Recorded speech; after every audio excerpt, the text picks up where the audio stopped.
আসসালামু আলাইকুম। আশা করি সকলে ভালো আছেন। আপনারা জানেন যে এই অজ্ঞাত মানুষটার গেল পরশুদিন মাথায় প্লাস্টিক সার্জারি হয়েছে। যে এই পা থেকে এবং পেছন থেকে আসলে চামড়া নিয়ে মাংস নিয়ে ওর এইখানে পুরো প্লাস্টিক সার্জারি করা হয়েছে।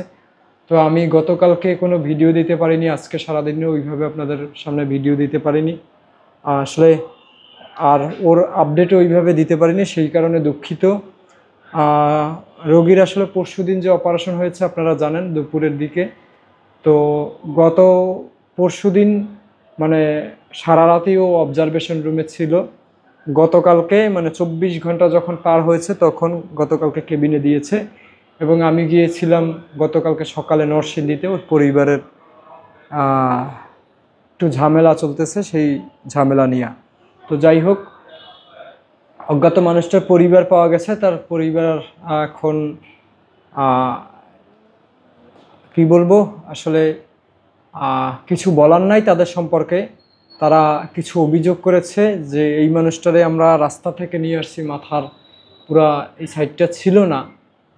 আসলে আমরা জানতাম না যে উনি হিন্দু নাকি মুসলিম নাকি কোটিপতি নাকি গরিবের সন্তান, জানতাম না যে বাঁচবে কিনা। শুধু মানুষ হিসেবে তার পাশে দাঁড়িয়েছি। তো একজন স্বেচ্ছাসেবক ভাই, ওনাকে 2-3 বছর আগে ওনার সাথে দেখা হয়েছিল। ও যখন ওর কান ছিল বা কি, গোসল করাইছে, খাওয়াইছে বেশ কিছুদিন। তো ওই সময়ের কিছু ছবি আমি ফেসবুকে ছাড়ার পরে, ওর এই অবস্থার ছবি ছাড়ার পরে উনি কিছু ভালো থাকার ছবি দিয়েছে। তো সেইটা দিয়া আমি পোস্ট করছিলাম যে তার পরিবার খুঁজে পাওয়ার জন্য। এখন তার পরিবার, তার ছোট ভাই বলে বেড়াচ্ছে যে আমরা আসলে মানে তার সুস্থ থাকার ছবি কোথায় পেলাম, সে সুস্থ ছিল, তাহলে আমরা বোধহয় মানে বলতে চাচ্ছে আর কি যে আমরা আসলে এই মানুষটার এই মাথার এই যে অর্ধেক ছিল না, এটার ক্ষতির পিছনে আসলে আমরা দায়ী থেকে মানে পরবর্তীতে অবজারভেশন রেখে মানে মানুষটাকে যখন পোকায় খেয়ে ফেলেছে পুরো সাইডটা, তখন আমরা হাসপাতালে নিয়ে আসছি।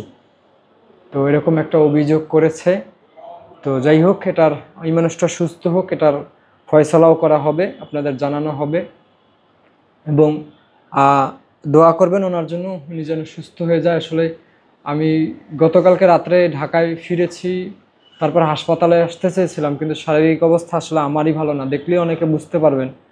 আজকে সকালে হাসপাতালে আসছি, মানে কথা বলার মতো এইভাবে অবস্থান ছিল না, শুধু মাথার মধ্যে ব্যথা করে, প্রায় পড়ে যাই। মানে একটা সুস্থ মানুষ হাসপাতালে থাকলেও রোগী হয়ে যায় জানেন। তো সেই জায়গা থেকে গেল 27শে জানুয়ারি থেকে আজকে 27শে মার্চ একটা অজ্ঞাত মানুষের জন্য লড়া, একটা অজ্ঞাত মানুষের পাশে থাকা, তারপরে চাকরি ঠিক রাখা, মানে সব কিছুর পরে আমিও তো একটা দিন শেষে মানুষ। তো তার পরিবার আমাকে মানুষ মনে করে নাই। তো আমাকে মানুষ মনে করে নাই, সেটাও আফসোস নাই, কিন্তু তাদের সন্তান বাকি তাদের রক্তের ভাইকেও আসলে তারা মানুষ মনে করে নাই।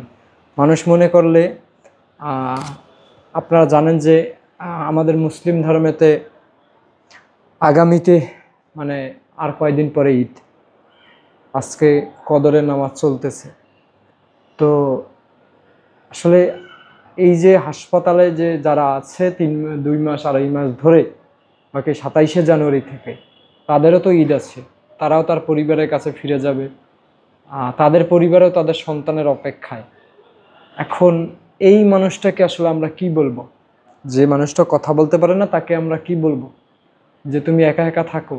সে তো প্রস্রাব পায়খানাই করে বিছানায়। এরপরে এই যে এখনও ক্যাথেটার লাগানো আছে, ঠিক আছে। তো এই মানুষটার তো একা রেখে ফেলে রাখা, চলে যাওয়া সম্ভব না।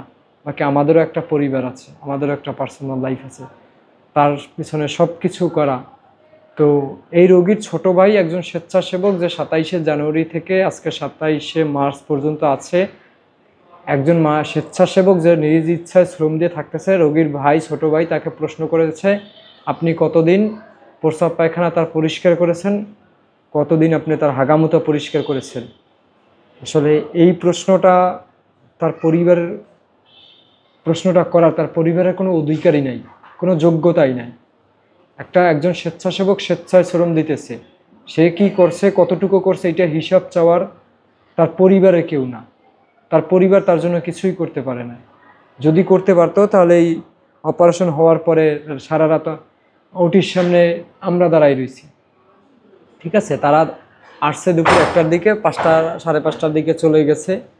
তো বাকি এই যে এতদিন হাসপাতালে আমরাই তার জন্য চেষ্টা করে যাচ্ছি। যাই হোক, ওর জন্য সকলে দোয়া করবেন।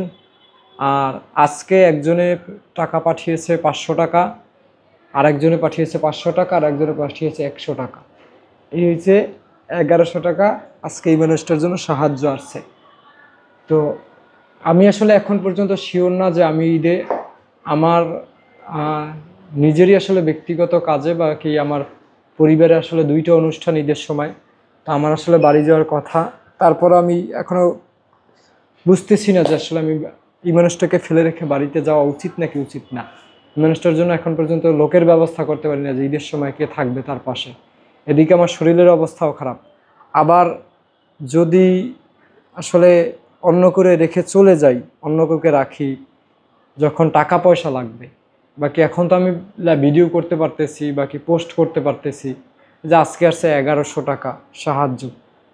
তো এই 1100 টাকা সাহায্যে তো তার আসলে তারে নিয়ে তার চিকিৎসার খরচ আসলে বহন করা সম্ভব না। তো বাকি আমি যদি ঈদের ছুটিতে বাড়িতে যাই, তখন আসলে ওর খরচটা কিভাবে কি হবে।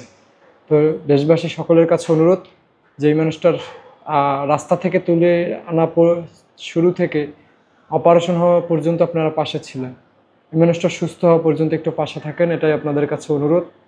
সবাই ভালো থাকবেন। আল্লাহ হাফেজ। আসসালামু আলাইকুম।